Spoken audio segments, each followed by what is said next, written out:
Dan here, thepaintballpost.com, and I'm going to answer a question that I've been seeing pop up a whole bunch on Reddit lately. What's a good setup for under $200? Now that is a very, very slim budget.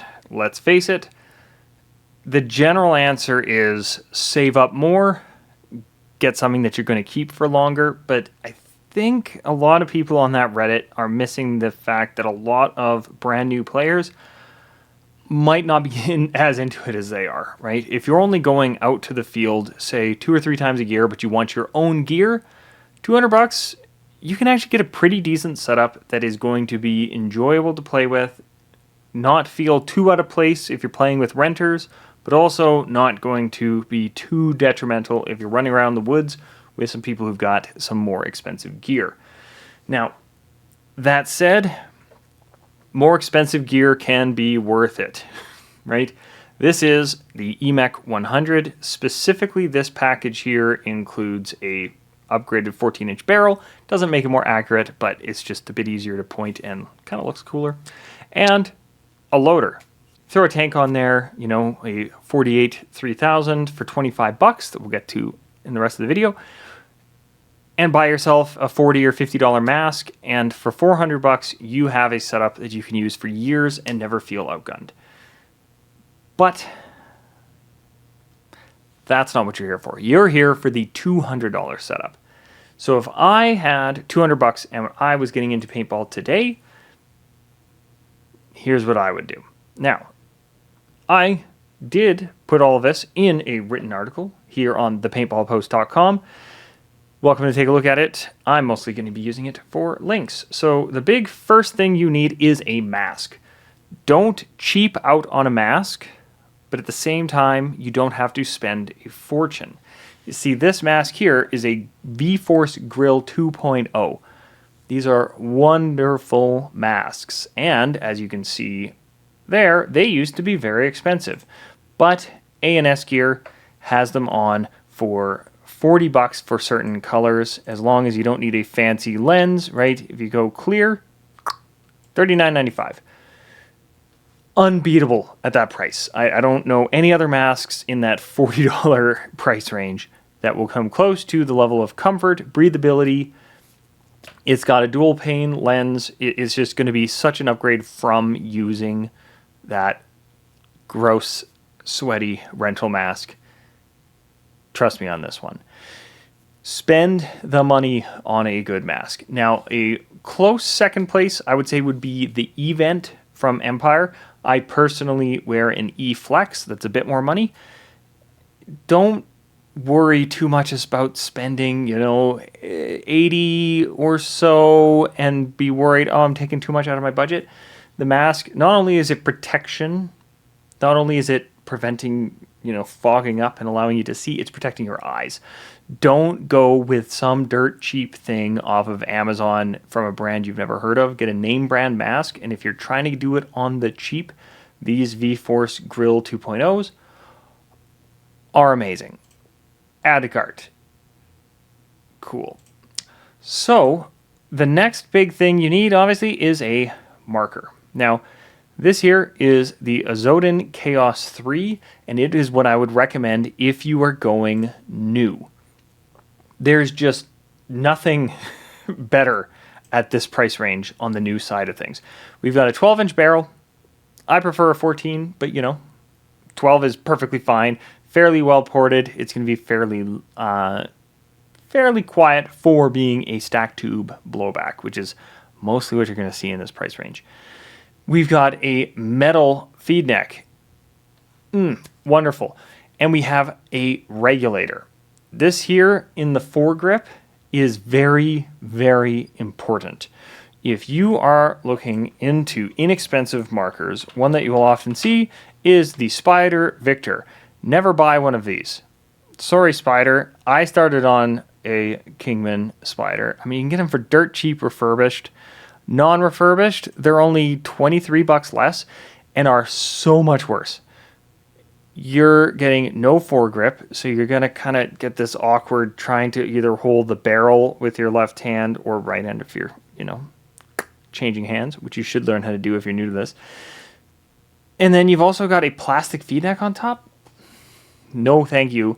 Don't do it. I started on a Spyder E99 and it was horrible. I went through multiple feed necks. At least it had a foregrip, but it was just a gas through grip for CO2 expansion. It didn't have a regulator. You know, a lot of people say go with the Tippmann 98. The Tippmann 98 is great, and if you're on the used side of things, I highly recommend it, but I personally think the Azotin Chaos 3 is better in pretty much every way, and the big ones being it is lighter, it's going to be quieter because it's operating at a lower pressure. To operate at that lower pressure, it is using a regulator, which is going to make it more consistent than a Tippmann 98. It is still a stack tube blowback. Yeah, you're not going to want to put your finger in this thing and pull the trigger. It's going to hurt. This thing is going to break paint more than something that is quite a bit more expensive, but a bit less than a lot of the other options available in this price point.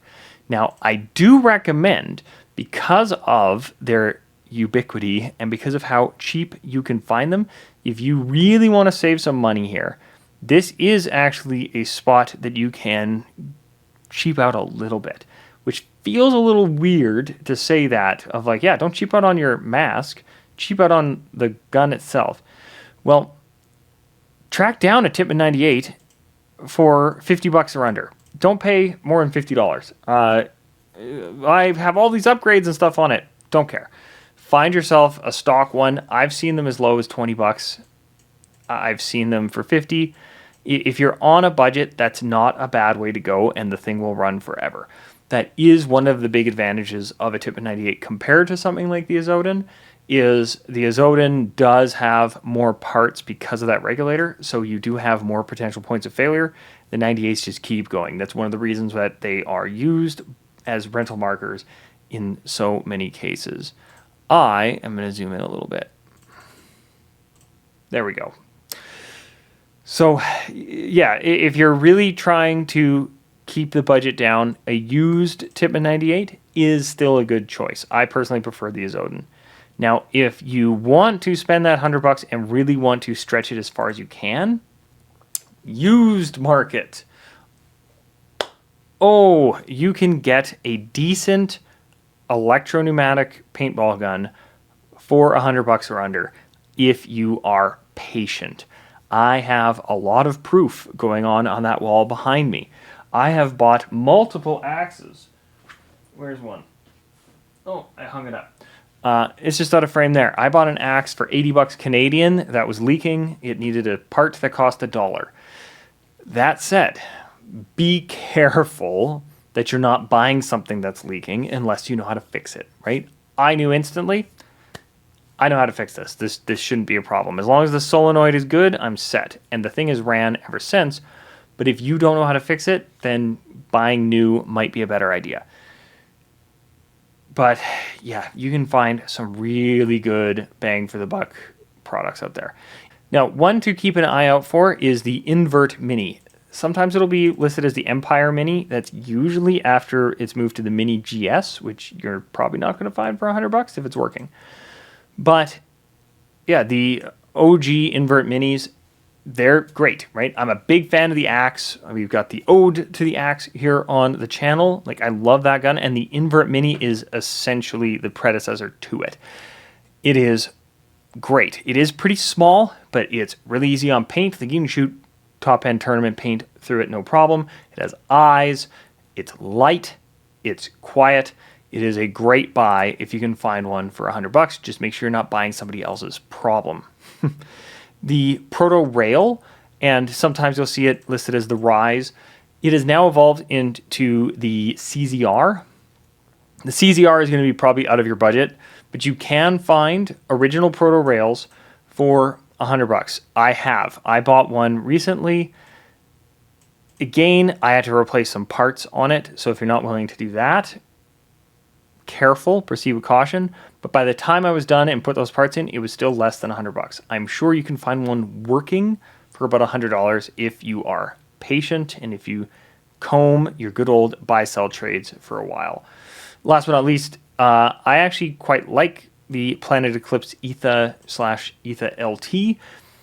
There's no real difference between the original ETHA and the LT other than the barrel they came with and the packaging. But they are the predecessor to the ETHA 2, which is going to be out of your price range, but is a great marker. And so is the LT. It gets a bit of a bad rap, but if you actually look up the reviews from the time it was released, I think everybody has just the opposite of rose-colored glasses for that marker. Make sure it is running because, again, the solenoids on those are not cheap, but yeah, they can be a good call. Also, I should mention this. If it is an original proto rail, the solenoids on those had a tendency to fail.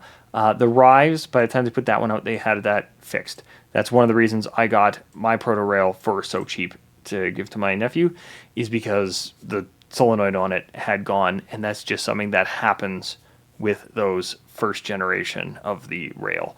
The 2011 rail, to be specific, because there was another rail that I have, I don't know if it's behind my chair, but I've got one of the original Matrix rails as well, and yeah, those are a whole other ball of wax. We might do a video on those in the future, so make sure to like and subscribe. Now, when it comes to the loader, don't screw yourself over and get what they call a shake and shoot hopper. These are the worst. Somebody on the forum I was on sent a quick link to a package very similar to this, and the loader that comes with this is not good. It is what we refer to as a shake and shoot. So as you're shooting, it eventually stops loading or stops allowing the balls to load because they get all stuck trying to go down the feed neck, good old Three Stooges style, and then you have to shake it and then they come down. It is a big pain in the butt. So skip that step and get yourself almost anything better. But if you're on a budget, oh man, these Pro Toy Speedsters, they're nearly indestructible. They load fairly quick. We're looking at like 8 to 10 balls per second, which on the Chaos 3, that should be more than fast enough. And they're incredibly easy on batteries. The lids on these, they, instead of having like a little plastic tab with the pins on it that often is like the weak point where I've had a lot snap, it has like, you can actually like bend it and warp it. So if somebody drops this thing, it's not breaking. These are awesome. And at $35, there's just, yeah, don't get anything cheaper than this. This is the loader for you if you are on a budget. Because, again, throw some AA's in there. It will load fast enough for the majority of markers that are, you know, even if you do go and you spend $100 on a rail, throw one of these on the top of it, it'll be a much better experience than anything sub $50. The exception being, and I mentioned it here, is a used die rotor. Ugh. Don't know why I did that. But yeah, used die rotor, I've seen them for under $50. They will load way faster. And they are force fed, which can be really important for a mechanical marker, because if you're new to this, electro-pneumatic or electronic paintball guns have eyes, where basically you've got a sensor and a receiver similar to what you've got on, you know, a traditional TV remote, where you have an IR blaster and then a receiver on the TV. They've got those sitting there so that when there's a ball in between, it can tell and it'll let you fire. It won't if there's nothing in between. You can get away with a slower loader, ironically, on those faster guns because they have that, you know, fail safe. So if you're new to this stuff, yeah, that's why you may see people putting, you know, a rotor that new, those things are like 100. I'm not familiar with my American pricing. I think they're around about $100. They're putting them on $100 guns because they want them to load quickly. And yeah, so trust me on this. Don't cheap out there. Now, another thing not to cheap out on, but you can kind of cheap out on, is air tanks. Now, CO2 is dead. right? This is horrible. Don't buy this. Like I said, I'm sorry, Mad Dog, whoever you are. Yeah, CO2 is dead. No fields that I've been to in the past 15 years, maybe 20 at this point, have filled CO2. Your area might be different. So, in your case, double check, but for the most part, you got to go high pressure air. And these used to be really expensive. But yeah, just $25, grab one of these, right? Just do it. Don't go and get a CO2 tank that's pre-filled, use it once, and then realize nobody can fill it. Spend the $25. Most fields have unlimited air. You can just fill it up as many times as you need, so you don't need a big tank. Don't go and get yourself like a 60-something steel tank. That's a boat anchor. You probably don't need that either. Now, when we add all this together,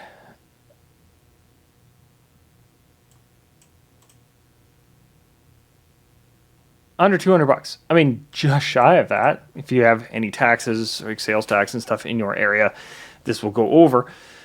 But that is so much better than what I started with, right? I started with a paintball gun that I paid more than this for, that didn't have a regulator and had a plastic feed neck. I started with a shake and shoot loader. It was terrible. I started with a skull mask, if anybody out there remembers those.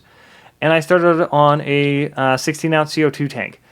And yeah, I paid more than $200. Now, inflation and stuff has happened since then. So what I paid actually was probably closer to $300 in today's dollars. This is a perfectly good setup. Anybody who says you cannot go paintballing for under $200 worth of gear is incorrect. Now, if you spend an extra $100 and say find yourself a used Empire axe for $200, you will have a better setup. The beauty of all this, though, all of these are compatible with stuff like that.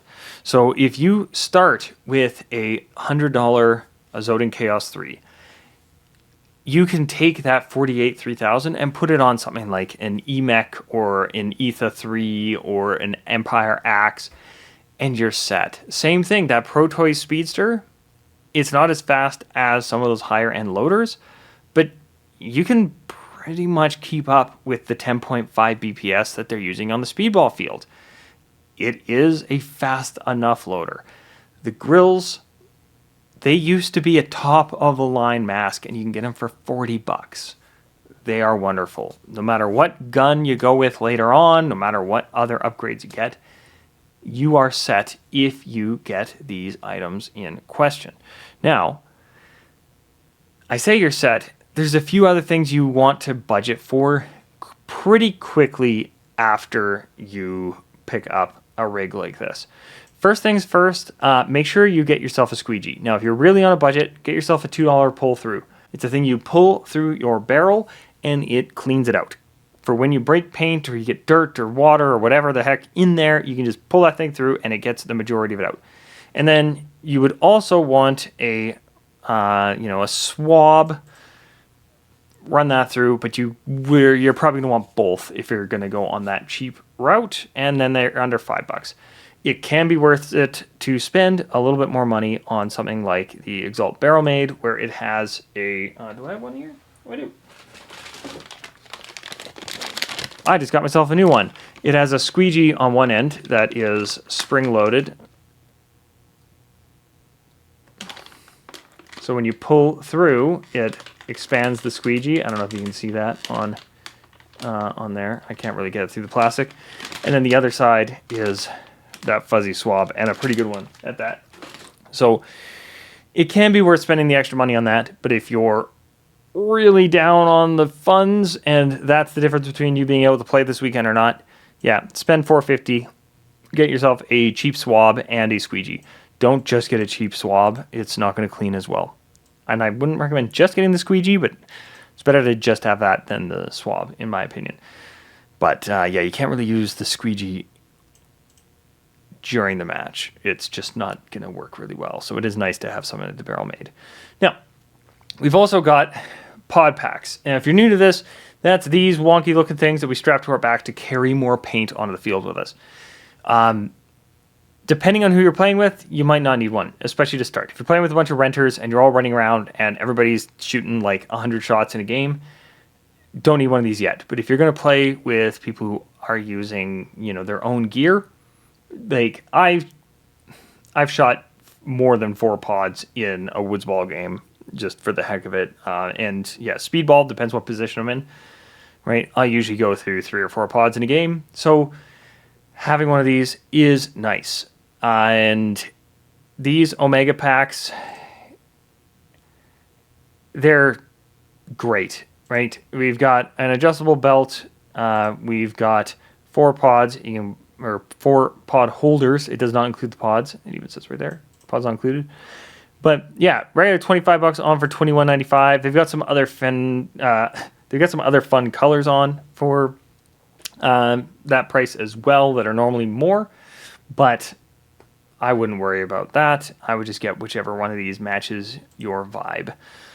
Now, you will want some type of knee pads. I personally use the Mizuno T10. I don't know what these sell for in the US. Here in Canada, they're $30 Canadian, so that's like 23 or 24 bucks American.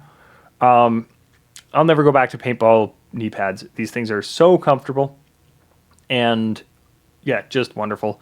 And I bought them at my local Canadian Tire, and they fit perfect. They're very protective and supportive of the knee as well. But especially if you're out in the woods and you're not doing a lot of sliding around, you can even just get a cheap pair of like tiling or gardening knee pads that just keep your knees from banging into, the tree roots, stuff like that. So, yeah. Now, the other big thing I want to stress is go play some paintball once you get this stuff, right? You buy the $200 setup, go buy yourself a case of paint and play some paintball. Like, check if your field is bring your own paint or if it's buy it from there, blah, blah, blah. But yeah, go play. Because the temptation a lot of people have is to upgrade. Now, let me be very, very, very, very clear. If you buy, be it a Tippmann 98 or an Azotin Chaos KP3, do not buy upgrades for it. Just don't. None of them are going to be good returns on investment in terms of performance per dollar. It's just not going to be an improvement. There's very little, if anything, you can do to those guns to actually really improve them without spending a bunch. And at that point, that's where you should be looking for things like a Mini or an Axe or a Proto Rail, that type of thing. Upgrade to the next level rather than putting in upgrades for the gun you have. Don't go and put a $200 barrel on your $100 Azotin. Doesn't need it. It's not actually going to make it more accurate. Might make it a little quieter, but there's other options out there. And like I said, go play, figure out, oh man, this loader is just, it gets fine, but I'd rather something faster. Well, now you know what you should go spend your money on. Oh, this gun, it feels okay, but I want to be able to shoot faster than this. Well, now you know, okay, so now you need something like a electro-pneumatic gun. Cool. Right? I'm finding myself running out of air because I'm shooting so much paint. Well, now you know you need a bigger air tank, right? The next steps after should be figured out by playing, not by combing the forums and the Reddits and all that stuff. And yeah, don't get bogged down in the need for more gear if you're not playing enough to justify it. If you're going out every weekend and you're having a blast, but oh man, I feel like putting some more money into my gear to have a better experience, cool. But just be aware, that's a pretty darn good setup. Yeah, it's fun to have the fancy toys, right? I love old school paintball guns and new ones, and I've got, high-end guns with OLED screens and bolt out the back, toolless disassembly, and yeah, it's nice. But if I had to choose between what I started with and this setup that I listed in here, I would pick this any day of the week. And if I had to choose between this setup and not going or using a rental, I would choose this every day of the week. But let me know. Did I miss anything? Do you disagree with any of my picks here? Do you think there's something better for the money? Do you think it's 100% worth saving up that extra money and getting something like an eMech? Not necessarily disagreeing with you. Trust me. And again, axes, guys, they're so cheap and they're great. But if you're on a budget and you're not sure what you're doing yet in terms of repairs and you want something just super simple, yeah, there's some options. And yeah, you can get a decent setup for, like I said, this was a $200 setup. If you found yourself a $20 Tipman 98 that's running and got all of the stuff that I listed here, you're looking at $120 for a great little package. So, I'm Dan. This is the Paintball Post, and we'll see you in the next one.